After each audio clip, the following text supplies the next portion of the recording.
It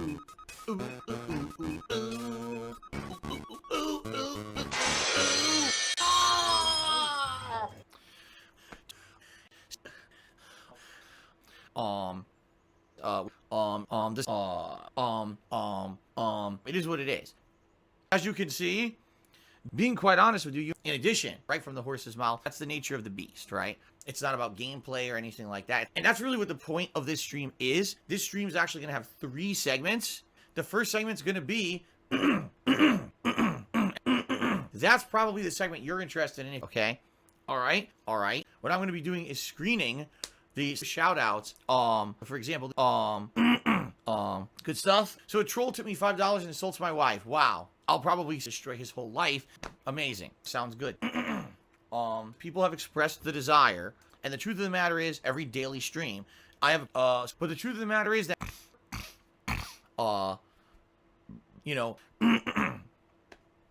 and I've been, alright, I felt that things were incredibly positive. Fuck no, alright? This was an insanely positive year for me. I'm finding that public opinion on me and my streams is actually going down, which has had in previous years. Instead, people are kind of realizing maybe the years and years of shit that's been said about Phil is kind of great. And the truth of the matter is, alright, I seriously cannot complain in any way, shape, or form.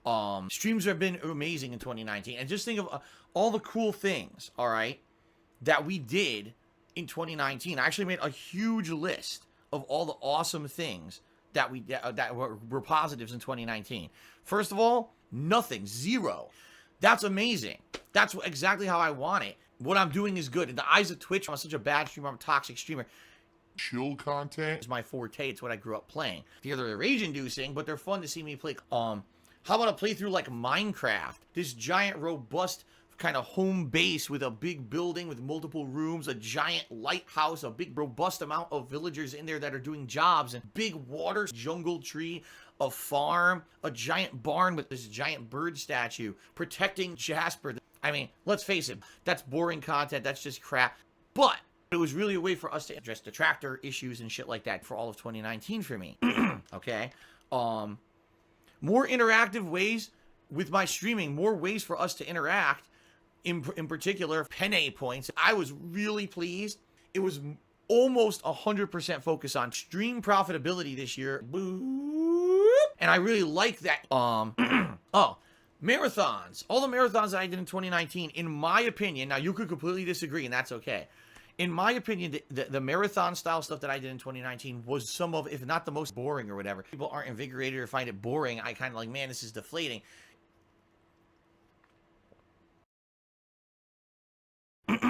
My wife is home.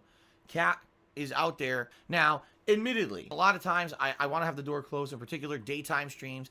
I don't want the door open because my wife is home, running in and out of the office. Like, what are you doing? Plus, during the daytime, if I have the door open, my wife will just hear my voice booming and echoing through the house all day. She'll never get any peace. I don't like having these weird-ass things happen that suck, okay? I really don't. I really don't like the fact that sometimes crappy stuff happens and it derails what we're doing. And then next thing you know, oh, Phil has to do a special marathon stream because he needs to raise money in a short period of time or whatever. That really sucks. I agree with you there. But you guys were there every time I needed help, you know? Okay. It's hilarious.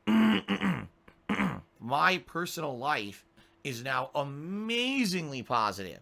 No, it really depends on if Kat's working or not. Like, I don't barely get to see her. And I realized, listen, that's how most couples have it. I understand that in the United States of America, everyone's got to work their butt off. But the fact that we've been able to keep our life 100% public with all of you is amazing. I'm happy we keep it right there, public, on display, smack dab, you know, everything. You know, I learned from the past, and now it's like, I can just have a fun life with my wife, and that's what I want, you know?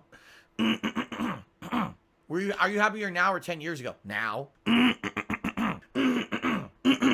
For me, and this is being very, very upfront and truthful with all of you, marriage has been nothing but a positive. Now, I know that's probably not feasible, because how long are people going to watch someone be a live streamer? And, you know, it is what it is. I'm going to get older. I'm not going to be relevant anymore. And yes, a ginormous chunk of this is due to my wife yelling at me and basically not valuing me and treating me like a number on a spreadsheet or a cog in a wheel. I realized that at some point in my life, I'm going to have to find a way to changed my whole life. Oh my God. Sadly, there's some third-party information out there going on that's very misinformed and or is only half information and not the full story. So what I need to do is tell you guys some kind of horse shit. Now, I have a lot of debt in my name, insane amount of debt in my name for various reasons. Obviously, we could talk about those reasons, but I'll just summarize. Because I basically emptied out my savings account, plus spent a ton of extra money on drinking horribly like I was at one point in my life. I met my wife, and, I'm not going to break it down to individuals of what I spent and stuff like that, because I couldn't even remember at this point. But, we're talking very hefty down payment was exorbitantly high, like ridiculous amount of money. And every single month, my bank account was becoming overdrawn because I didn't have the money in there to pay stuff.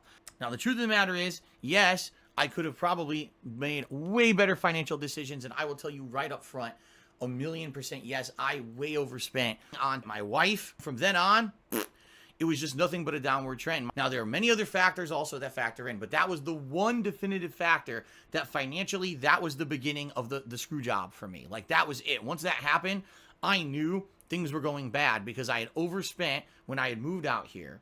And now my income that was depending on to pay off all these debts that I had incurred had gone away. My aunt, who had been living at my condo in Connecticut for about 2 years after I moved there, passed away. So that was someone who was living there and was giving me a little bit of income, basically, for that condo. And now I had nothing, zero. So essentially what happened was not only did I get completely screwed over financially by my wife, then a family member passed away who was also providing me additional income. So it was like the double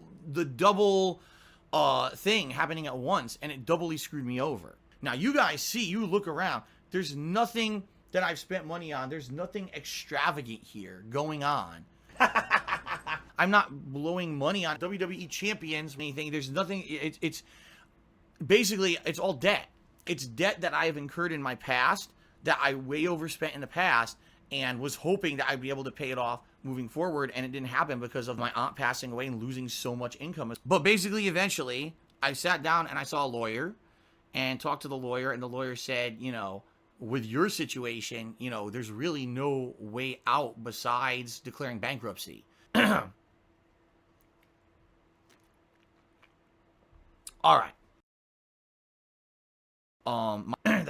Cat and I, okay,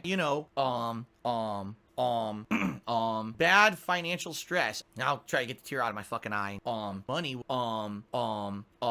taxes, money, flight, hotel, rental car. We had no money. Shithead flight, hotels, rental cars, parents, fuck the whole thing over. Gonna finally, Fuzzy just flew right in front of my face.